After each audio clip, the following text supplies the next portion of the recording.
अस्सलाम वालेकुम स्टूडेंट्स, कैसे हैं आप सब लोग। उम्मीद करता हूँ सारे के सारे लोग खैरियत से होंगे और अपनी ज़िंदगी में मस्त कर रहे होंगे। स्टूडेंट, जैसे कि हमें मालूम है हमने एक लेक्चर सीरीज स्टार्ट कर रखी है सर, वो है PPSC physics, FPS physics, Pakistan atomic energy के टेस्ट और प्यास फेलोशिप की तैयारी के लिए।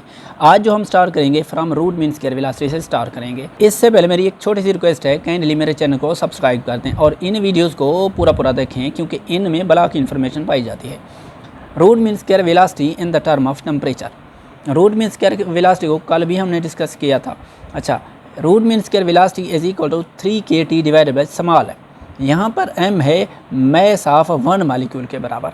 अच्छा, t यहाँ पर टेम्परेचर है। दूसरा फार्मूला होता है रूट मीन स्क्वायर वेलोसिटी का 3RT डिवाइडेड बाय कैपिटल है। यहाँ पर जो कैपिटल एम है यहाँ पर मैस ऑफ 1 मोल के बराबर है। 1 mole is equal to 6.022 multiplied by 10⁻23 molecules के बराबर होता है। यहाँ पर आर जर्नल गैस कांस्टेंट है। ओके सर, अब हमारे पास टॉपिक है इंटरनल एनर्जी का। इंटरनल एनर्जी सिस्टम की टोटल एनर्जी होती है और इसे रिप्रेजेंट करते हैं यू से। Internal energy is equal to sum of all forms of kinetic energy plus all forms of potential energy के बराबर होती है। अच्छा, फर्ज कर रहे हैं हमारे पास दो बॉडीज़ हैं, एक है ए, दूसरी है बी। ए है 100 डिग्री सेल्सियस पर, बी है 0 डिग्री सेल्सियस पर। अच्छा, फ़र्ज़ कर लें इन दोनों बॉडीज़ को हम एक कंडक्टिंग मटेरियल से जोड़ देते हैं। होता क्या है, होता यह है कि heat from hot body to cooled body transfer होती है। तो हम कह सकते हैं ये जो हीट एनर्जी है एज ए ट्रांजिट, यानी कि हीट एनर्जी ट्रांसफ़र होती है। ये हीट एनर्जी तब तक ट्रांसफ़र होती रहेगी जब तक दोनों बॉडीज़ का टेम्परेचर सेम ना हो जाए। अच्छा, उस कंडीशन को जब दोनों का बॉडीज़ का टेम्परेचर सेम हो जाए उसे कहते हैं इक्विलिब्रियम की condition. At equilibrium condition heat का फ्लो स्टॉप हो जाता है और बी के पास कुछ एनर्जी होती है क्योंकि बी का टेम्परेचर इंक्रीज़ हो चुका होता है। उस एनर्जी यानी हम कह सकते हैं बी हैज़ सम एनर्जी, उस एनर्जी को हम लोग इंटरनल एनर्जी कहते हैं।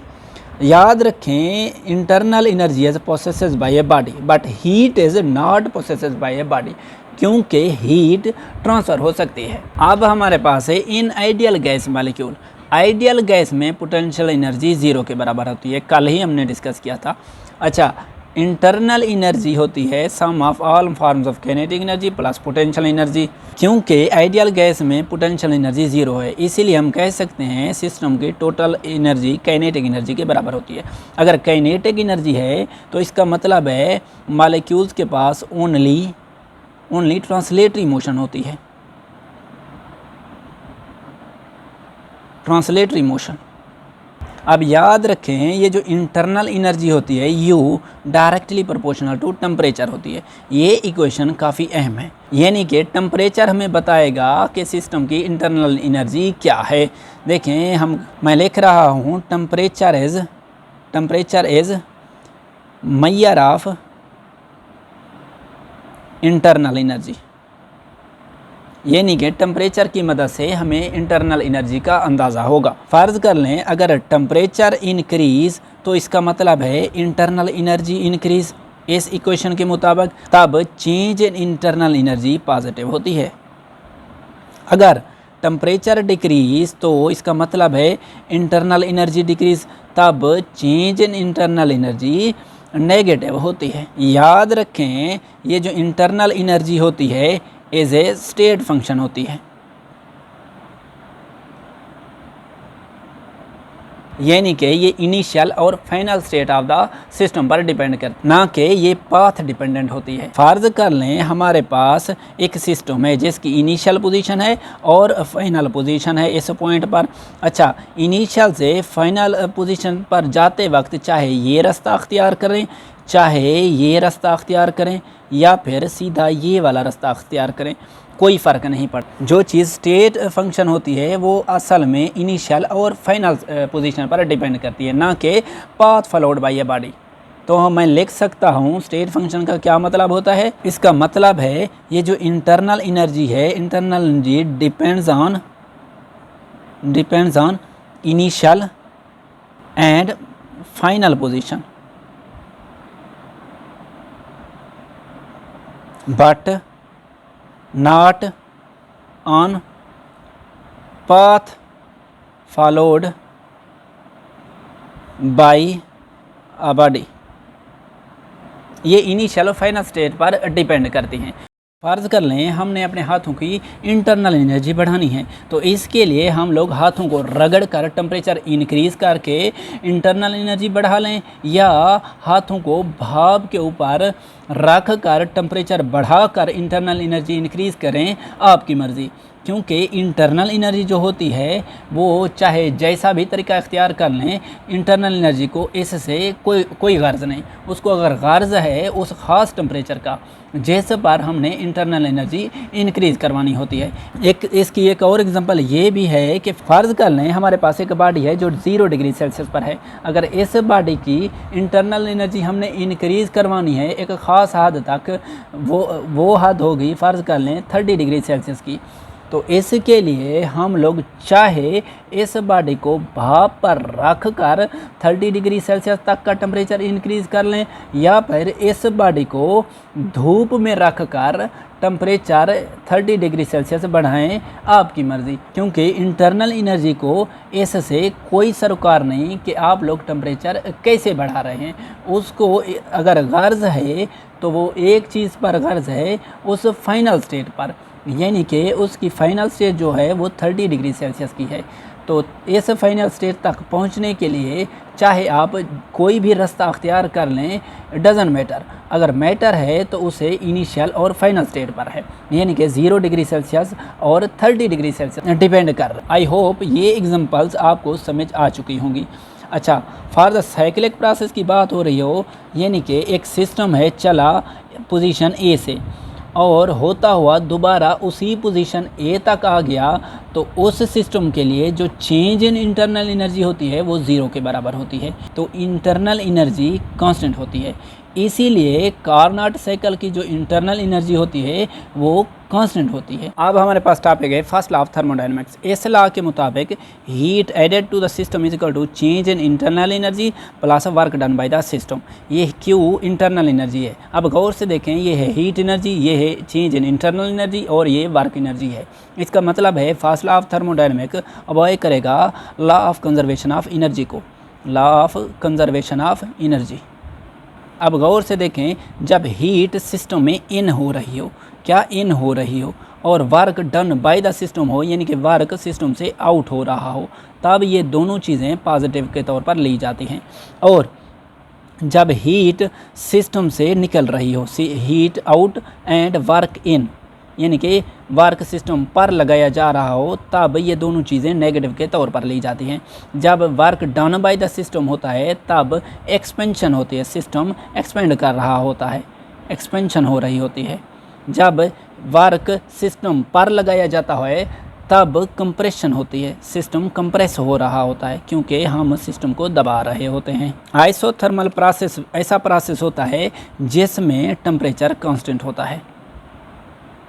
जब टेम्परेचर कांस्टेंट, इसका मतलब है काइनेटिक एनर्जी भी कांस्टेंट हो गई। जब काइनेटिक एनर्जी कांस्टेंट, इसका मतलब है इंटरनल एनर्जी भी कांस्टेंट होगी। जब इंटरनल एनर्जी कांस्टेंट, तो इसका मतलब है change in internal energy isothermal process में 0 के बराबर होती है। According to first law of thermodynamics, heat is equal to change in internal energy plus work done by the system. अब इस वाले केस में चेंज इन इंटरनल एनर्जी है 0 के बराबर, तो टोटल एनर्जी वर्क में कन्वर्ट होगी।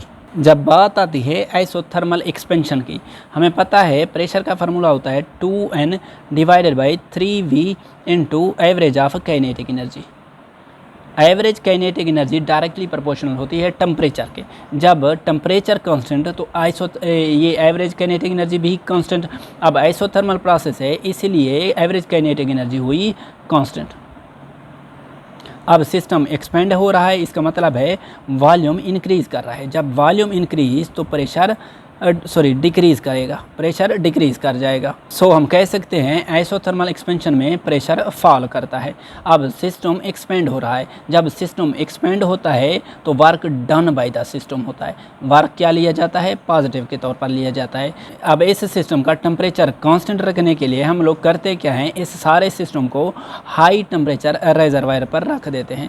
क्योंकि जब ये सिस्टम अप मूव करता है तब सिस्टम का टेम्परेचर फॉल करने की कोशिश करता है, लेकिन उसी वक्त हीट सिस्टम में इन होती है। जब हीट सिस्टम में इन होती है तो उसे हम लोग पॉजिटिव के तौर पर लेते हैं। तो कह सकते हैं Q इजिकल टू W। अब की बार दोनों चीज़ें पॉजिटिव हैं क्योंकि heat into the system है और work done by the system.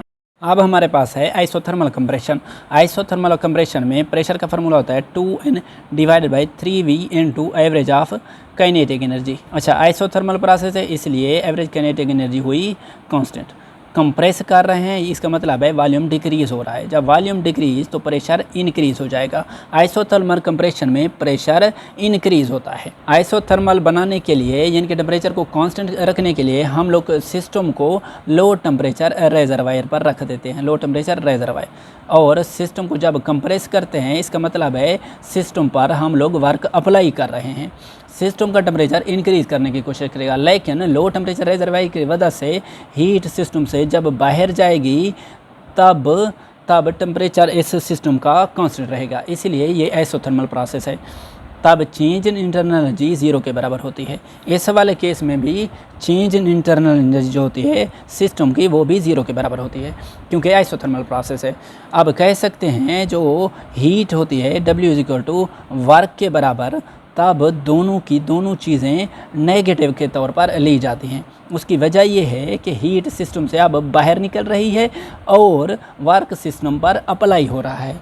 जब ऐसा हो तो तब दोनों चीज़ें नेगेटिव होती हैं। तो मैं ये यहाँ नेगेटिव और नेगेटिव लिख देता हूँ। अगर हम लोग फ़र्क देखें आइसोथर्मल और आइडियाबैटिक प्रोसेस में, आइसोथर्मल प्रोसेस एक स्लो प्रोसेस होता है और आइडियाबैटिक प्रोसेस सडन प्रोसेस होता है।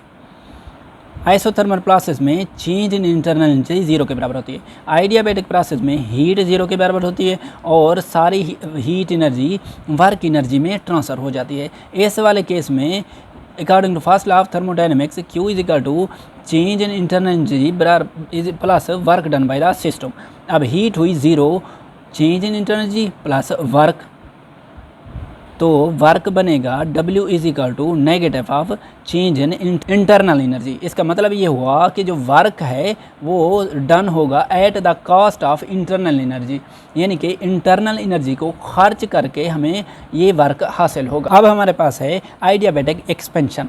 आइडियाबैटिक एक्सपेंशन के लिए सिस्टम को हम लोग नॉन कंडक्टिंग मटीरियल पर रख देते हैं और सिस्टम को आइडियाबैटिकली एक्सपेंड कराते हैं। जब एक्सपेंड कराते हैं तो सिस्टम का जो पिस्टन है वो मूव अप करता है, यानी कि work done by the system हुआ है, लेकिन जो टेम्परेचर है वो सिस्टम का फॉल करेगा क्योंकि ये जो वर्क हमें हासिल हो रहा है इंटरनल एनर्जी को खर्च करके हासिल हो रहा है। तो मैं कह सकता हूँ जो वर्क है W is equal to negative of change in internal energy. Internal energy कम हो रही होती है तब की बार। अब असल में ये सडनली एक्सपेंशन होती है और टेम्परेचर फॉल करता है। प्रेशर का फार्मूला देखें P is equal to 2N divided by 3V into average of kinetic energy हुआ। अच्छा, इस वाले केस में टेम्परेचर फॉल करता है तो एवरेज एनर्जी भी कम होगी। अगर एवरेज काइनेटिक एनर्जी हुई कम तो इसका मतलब ये हुआ प्रेशर हुआ कम। अब सिस्टम एक्सपेंड हो रहा है, इसका मतलब है वॉल्यूम इंक्रीज़ कर रहा है। जब वॉल्यूम इंक्रीज़, क्योंकि दोनों इन्वर्स हैं एक दूसरे के, तो प्रेशर डिक्रीज़ कर जाएगा। अब आइडियाबैटिक एक्सपेंशन में ये जो प्रेशर है सडनली फॉल करता है। क्या है सर? सडनली फॉल करता है ये प्रेशर। किस वजह से? दो वजूहात हैं। एक वजह यह है कि टेम्परेचर फॉल करता है, दूसरी वजह यह है कि वॉल्यूम इंक्रीज़ करता है। अब हमारे पास है आइडियाबैटिक कंप्रेशन। आइडियाबैटिक कंप्रेशन की बात करें तो सिस्टम को कंप्रेस करने के लिए हम लोग वर्क अप्लाई करते हैं, यानी कि वर्क हुआ नेगेटिव। अब जब सिस्टम कंप्रेस होता है तब सिस्टम की इंटरनल एनर्जी इंक्रीज़ होती है। जब इंटरनल एनर्जी इंक्रीज़ होती है वो पॉजिटिव के तौर पर ली जाती है। तो इसके लिए एडियाबैटिक कंप्रेशन के लिए इक्वेशन ये हो गई।